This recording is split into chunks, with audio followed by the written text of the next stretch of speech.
All right, we are live. Hello, ladies and gentlemen. My name is Chris, and this is my channel, Barnon 11970. Well, as always, I want to thank people for taking the time to listen to what I have to say, and hopefully, something I say will resonate with you and maybe help you to think in a different and hopefully even better perspective. There is a theme I've had on my channel here for a long time now, and that is trying to learn from your mistakes, learn from your pain, learn from things that keep approaching you, even things that you, even on a subconscious level, may not want there. Because, like, if anything in life, repetition sometimes makes you become an expert at something. And when it comes to your life, sometimes to get rid of pain, you have to understand it. And the only way you can understand it is by having the same kind of situations approach you time and time again until you finally focus on it. And I think that happened to me today with an epiphany responding to a subscriber on my other channel. Now, just to give a little background, I have been off and on YouTube since 2010. Twice I've shut down my channels and had to start over again. One on this channel and one on my other channel, the We Love Comics. And over the years, I've received a lot of negativity. I'm not going to get into that because I don't want it to be, oh, this is Chris trying to feel sorry for himself. I'm just trying to make a point to set an establishment of where I am today. But there's been a lot of negativity. And it was always confusing for me because in my real life, off the internet, there is nobody that accuses me of the things that people accuse me of online. I don't have any enemies. I don't have people wishing me harm. Being a massage therapist, I'm all about helping people. Being a DJ, I'm all about entertaining people. So that's been my whole life. So it was always confusing for me when I was online to interact with some of the individuals that have come my way. And I'm sure lots of people that make videos will tell you you need a very thick skin to be able to survive on the internet, especially nowadays. And there are highs and lows to everything. And I got to a point where, believe it or not, I even got very depressed, very angry, even suicidal.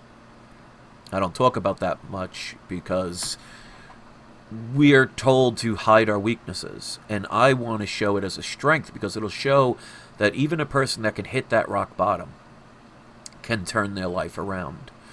And I decided to title this "Who Are You?" because I'm not going to get into the context of who wrote the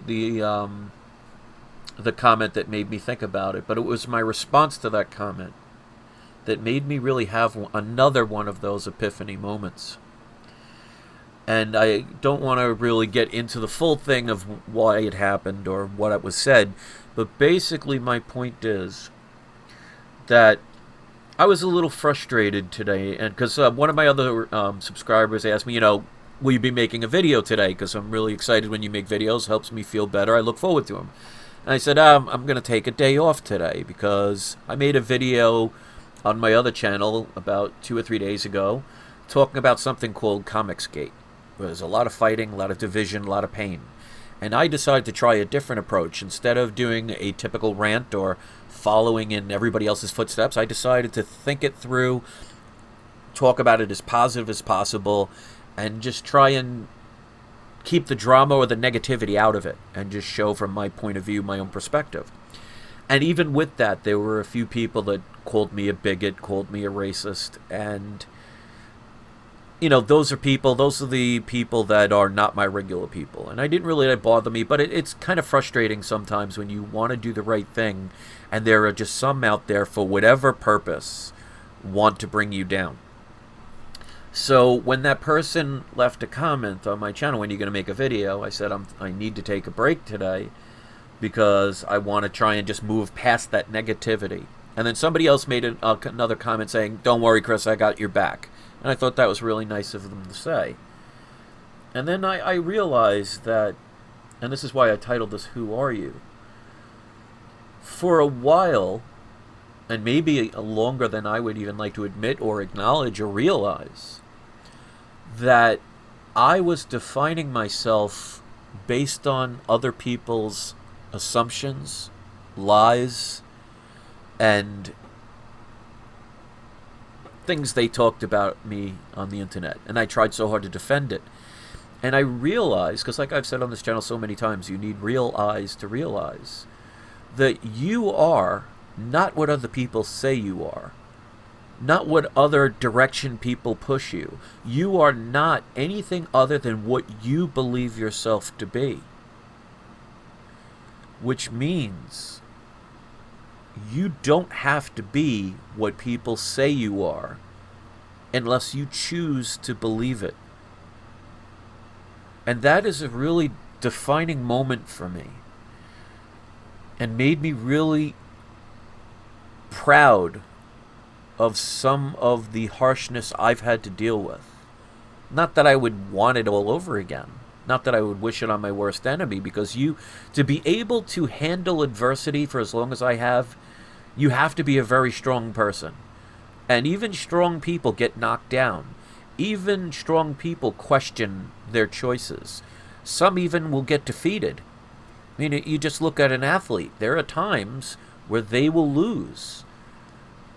But there's a difference between having a loss and being a loser. A loser gives up, never tries again, admits defeat. A person who loses can always get back up again and try their best to become a winner again. But if you believe yourself to be a loser, then is it any surprise that you are given the tools to prove your truth to be true? And I've said that so much. We define who we are, not by our thoughts, not by our fears, but how we truly feel on the inside. Now, of course, you cannot shut off the brain, but there has to be a balance. You can use logic and reason, but you cannot survive solely on logic and reason. You can survive on emotion, but you cannot survive solely on emotion. The idea is being able to find that balance. And that's the hardest part, because we've been told, especially if you're somebody trying to seek quote-unquote truth, we never truly find it because we're seeking truth for all instead of truth for yourself. Like, it's almost bad if you choose to search within and find who you truly wish to be. Because who you are now, I could probably guarantee that 10 years ago was not you. And I can promise you 10 years from now will not be you, unless you choose to be that way. So you are not who other people say you are, even if it's a loved one that says it, unless you choose to agree with it, to accept it, to say it's the inevitable. And the beautiful thing about that is it helps you to give your power back when you know there is always a choice. That despite the hardships, despite the pain, despite the craziness that's going around the world, especially what is being displayed all day, every day on the internet, all you have to do is open your curtain windows or open your door to your house and walk outside and probably see that none of the stuff that you are force-fed on the internet is existing in your world. But if you search for it, you shall find it. Like they say, seek and you shall find. Actually, it should be more like seek and you shall create. But my thing is, never feel bad about negativity, because there is nothing that brings home a point that makes you not forget it other than something that has some sort of trauma towards you. Now, we may not like that tactic, but I guarantee you, you will remember something that happened 20 years ago that was traumatic over something that was really good that same day, or maybe the next day. You might remember a birthday or two, that were good, but I promise you, if a really bad situation happened, you would remember the moment it happened, what smells were going on, who was around you. You know, like for example, look at what happened on 9/11. I remember when that happened. I remember that I had a roommate at the time, one of my best friends who died a couple years ago. Actually, no, a couple years ago, it seems like that, but died actually this year. Wow, that's funny that I just said that. Died in January of this year. It seems like years already. But he used to live at my house. I rented the upstairs for him to stay there. Basically charged him nothing. But he would have control. I only had one bathroom, so he had to use the bathroom. And I remember when 9/11 happened, he was walking out of the bathroom and told me there was a plane that hit a building. And then I remember going to work, and I was on not the treadmill at first. I was on one of the stationary bikes because I was a massage therapist. I just became a massage therapist, and probably about a month or two beforehand, I had just started my own business. And one of the good things about renting space in a gym is you were allowed to work out. And I remember there were TVs right above, and I'm just sitting there watching the people as you see these planes hitting the building. So I remember it like it was yesterday. But I don't remember anything the day before or the day after, and they could have been very good days. So the point I'm trying to make is, when bad things happen, it's to make a point for us to pay attention. And the problem is, most people, when bad things happen, we choose to ignore them or feel sorry for ourselves or beat ourselves up, and it gets worse. Because the ironic part is, if you actually confront what is approaching you and presenting itself to you by understanding that we are most likely the ones that brought that energy towards us, even on a subconscious level, that's our cry for help. And there it is being presented. It's like, think of it as a conscious being. It's like, wait, you summoned me here. Why are you refusing to listen to me? Maybe I'm not getting through hard enough. Maybe I need to bang on the door louder or scream louder or scare you more. Because obviously if you called me here, there's a reason for it. And my sole purpose in existence is to help you because you summoned me. Maybe it just keeps trying harder and harder until you eventually either give up and end it all, or you finally say, you know what? Somebody's been banging at that door for a long time. They're pretty persistent. Let's see what's on the other side. And that could be a scary thing because, there was a time in our history that people were excited about the unknown. Going out on an adventure and seeing what is out there that has not been discovered. But now people are so afraid of the unknown because they think of it as something scary, as something as to be bad. And is it any surprise that's what it ends up being? Because maybe we're just that powerful of a electric being that we can manifest the very things we really don't want. Because our mind and our heart are constantly in battle. Think of it like good and evil, God and devil. Because your mind can convince you of anything. It can convince yourself of a lie. It can trick people, it can deceive people, it can even hurt people. But your heart is it's incapable of doing those things. Your heart does not lie. Your heart does not injure and harm. Your heart does not wish evil on your fellow brothers and sisters in this world. So people can never really change your heart. They could push you in a direction that may influence it. So if they can't change your heart, which if you view your heart as the God aspect, and your head as the devil aspect, well, you can easily change somebody's mind. You can easily show images or speak about things that could make people go in a direction even though they have the choice to not do it. Free will does not mean you could not be swayed or convinced or tricked. But you can't do that to your heart. And what do people do these days? They're listening through their head. They're not feeling with their heart anymore. Because if you truly loved and you truly felt with your heart, there would not be a person on the planet that would wish ill will on other people or glorify in somebody else's demise or suffering. That is the head. That is what's been programmed, especially recently. And if you want to know who you are, you need to understand that you are whatever you choose to believe or feel. Why do you think there's so much confusion in this world? Because the heart and the head are constantly at war with one another. And the easiest part is changing your mind, changing your thought, changing your belief, because that's all in the brain. You can manipulate that. But you cannot change how your heart feels, no matter how hard you try. Make yourself love somebody you don't love, and watch how good that doesn't work. But you can convince your head to say, oh, I love that person, even if it's a complete stranger. So we listen too much with our brain. And again, brains are great.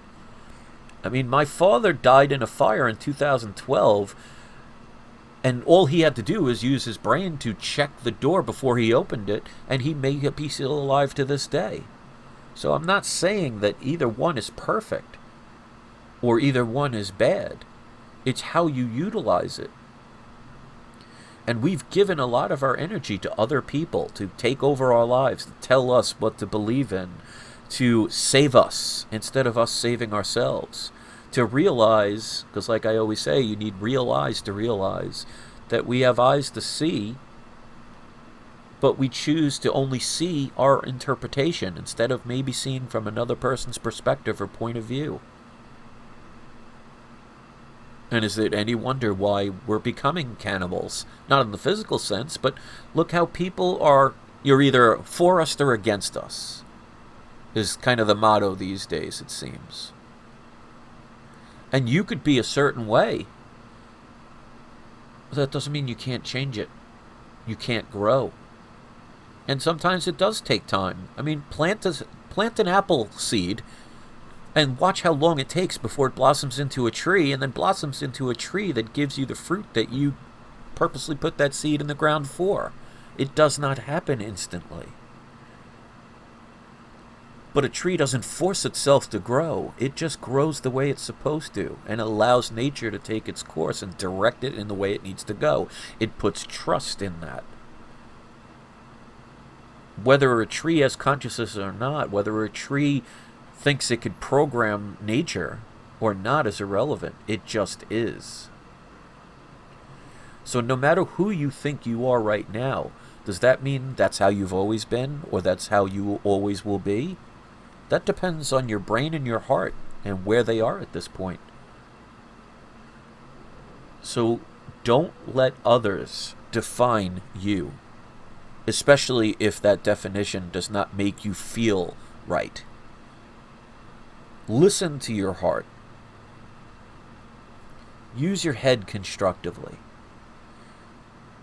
And you will always find the right path, but it may take a while. When you take a road trip with your family or your friends or even by yourself, you're not there the second you turn the key or jump onto the plane or take that first step. It's a journey. Enjoy the journey. If everything was origin and destination, there would be nothing in between, nothing to look forward to. Then it would mean we're born and then we die. That would give no meaning to the journey in between. And most people don't appreciate that journey until they're at the end and they look behind and see all the roads they have already traveled. They're gone. It's gone. So appreciate what little time you may have. You may have a day, you may have a decade, you may have a century. But appreciate who you are and your journey that you're taking yourself on. And remember, you can always change it. So don't let the internet define who you are. Don't let the media define who you are. Don't let governments define who you are. Don't let your enemies or even your family or your best friend define who you are. You do that. Listen to your heart and think properly with your head. Use them for the best human possible. And if we're all fighting, all wishing people pain, all causing harm and separation, so few can feel good, then we're headed in the wrong direction. And only you can change that. But first you got to change yourself. Don't doubt who you are. It's okay to fail. It's okay to fall down. People do it every day. But I promise you, if you're walking down the street and you trip and fall, you don't sit there crying and stay down and say, well, I fell, it hurts, I just might as well sit here and die. Well, what do you think's going to happen if you do that? You just instinctively get up and continue onward on your path. Why is anything else going to be any different? I used to let people frustrate me and hurt me. And that's why I said in the beginning, I even had suicidal thoughts at one point. But that's okay. I realized, because I need realize to realize, that they do not define me unless I agree with them. So who's in control? The people that are handing me the seed? Or me who chooses to plant it? So life is handing you seeds all the time. Some seeds will grow into an apple tree, and some seeds will grow into a weed. You don't have to plant every seed that's given to you. Some seeds you can plant and they never grow, because maybe you were not supposed to have that grow. But it is ultimately always your choice, no matter what is happening in your life. Unless, of course, you say, well, or but, and make an excuse. I'm trapped, or I'm stuck, or I'm in a place where there's no turning around. If that's what you want to believe, that is what it will be. I'm not saying it's easy. I'm not saying it's overnight. What I'm saying is, when you give up, you guarantee failure. It's like I said, if you're walking down the street and you trip and fall, if you sit there crying and say, woe is me, and feel sorry for yourself and say, I'm not even going to bother getting up, what do you think's going to happen to your future if you stay down? That doesn't mean if you get up, all of a sudden you win the lottery and meet the person of your dreams and everything's wonderful the next step. No, it just means you are able to continue on your journey so you don't stay where you are. So it takes work, it takes effort, it takes pride, it takes heart. Put your heart into it. The world is training you through your brain. Show me one class in any school that they teach you about your heart, that they teach you about love and caring and unity and guidance and caring for one another. They're all talking about this group is bad, or that person is evil, or this country is wrong. Always teaching you about separation and division, who you should hate, who you should fear. So if you want to know who you are, look in the mirror and say to yourself, by looking in your eyes and speaking from your heart, is this all you can be? Is this all you are? You can't change your shadow until you change your shape. But you can change your shadow. Your shadow will always follow you, but it will only be a reflection of you. Just like that mirror is only a reflection of you.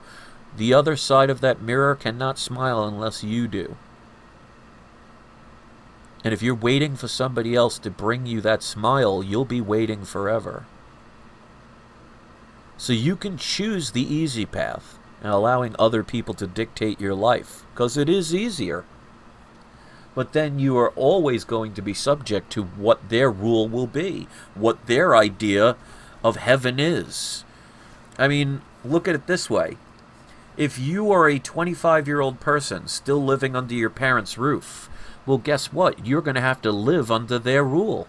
It's their house. They make the rules. You don't like it, move on. Well, then, if you don't like it, move on. Don't complain and stay there, because if it was your house and you had friends stay, they will abide by your rules. And if they don't like it, they can leave. So take responsibility. I'm not saying it's easy. I'm not saying it's short. It may be long. It may be the hardest thing you've ever done. Go and work out. I promise you, it is not an easy, short ride. It's blood, sweat, and tears and a constant change of lifestyle. Who you are is what you are willing to settle for. If you are willing to do nothing, then you become nothing.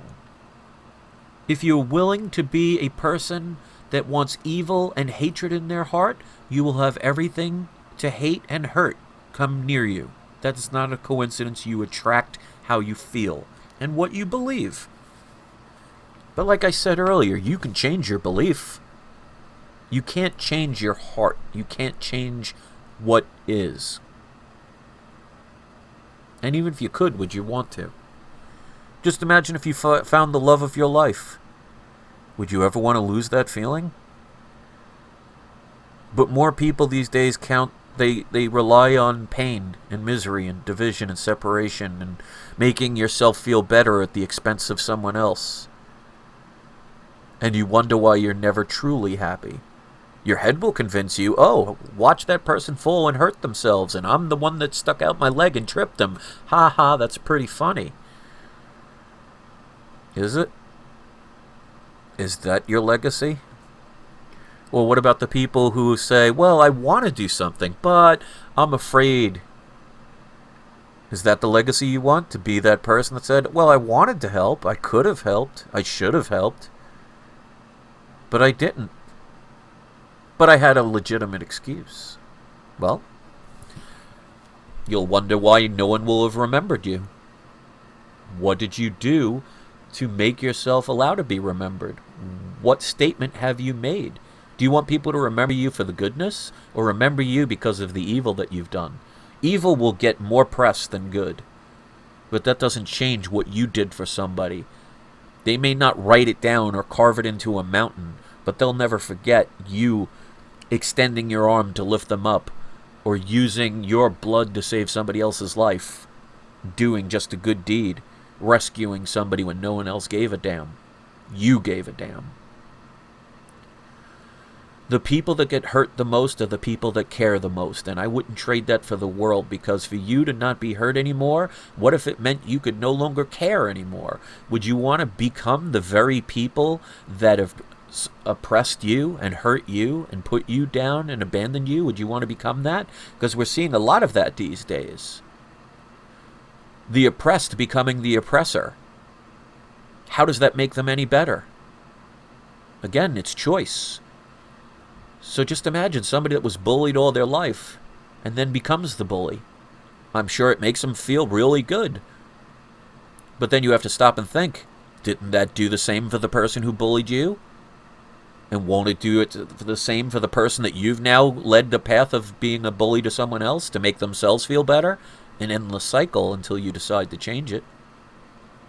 So don't become the very thing that oppressed you or put you down or made you feel inferior, because then you are no better. And shame on you for being that. And that is why, despite how many times people have hurt me and put me down and got me to the brink of wanting to end it all, I've decided to continue to care, to continue to try my best. I will fail from time to time. I will get depressed from time to time. Heck, I will even get angry from time to time. But those are short times. I will still care for people that I don't know. I will still try and help. Look what I'm doing right now. I guarantee you, at some point, somebody will watch this video. Maybe they're watching it now. Maybe they'll watch it 5 years from now. That says, you know what? This video helps. That's the legacy I want to choose to have. It won't be written down. It won't be carved into a mountain. Millions of people will not be cheering my name. But if I was doing it for that reason, that would be the wrong reason. I do it because it's right. So who am I? I am whoever I want to be. Who are you? Whatever you want to be. And that includes everything in life or nothing in life. If you want to feel sorry for yourself, you'll have plenty of people to have a situation happen in your life that everybody will feel sorry for you. But you'll never get out of that rut. You want somebody to hand you just enough food so you can survive? Well, you'll get just enough food to survive, but you'll never get enough to thrive. You want people to protect you? You will always have something to be protected from. You choose your life. So who are you? Look in the mirror and answer that question. And do it with a straight, honest face from the heart, not from the head. And if you can't do that, then you're not where you want to be. So then my question is, what are you doing to fix that? Are you waiting for Superman? Or are you going to become Superman? And that's it. Thank you very much for listening.